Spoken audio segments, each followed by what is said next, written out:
Alizaliwa Januari 14 msimu wa mwaka 1995 Tanzania.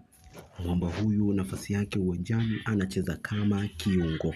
Wako viungo wengi kuwahi kutokea ulimwenguni, lakini pia Tanzania na nje ya mipaka ya Tanzania. Lakini nilijaribu kutafuta wa kumfananisha na huyu mwamba nikakosa kabisa. Nyakati zinaenda, muda unasogea, huku miaka ikiwa inatutupa mkono. Kiungo huyu ameonekana kuwa ni mchezaji hatari kuwahi kutokea kwenye ligi ya NBC Premier League. Je, unamjua ni nani? Basi usijali, fuatana nami kuanzia mwanzo hadi tamati ili kumjua kiundani zaidi.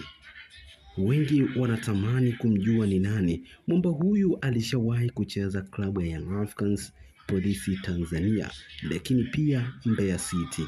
Tukianza pale klabu ya Young Africans, alicheza kuanzia msimu wa mwaka 2017 hadi msimu wa mwaka 2019. Katika miaka aliyocheza katika klabu ya Young Africans, alionyesha kiwango bora kabisa. Sio tu pasi ambazo alizokuwa anazopiga, bali hata lile goli ambalo lilifunga la maajabu.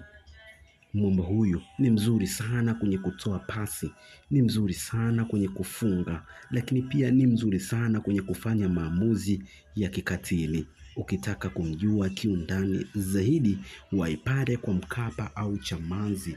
Dakika 5 kabla ya mechi kuanza, simu yako washa kindege, huku ukiwa umekunja macho yako ukiwa umegeuza mbele mithili ya kwamba ya mwewe anataka kukibeba kifaranga, huku ukiwa unamwangalia mwamba huyu.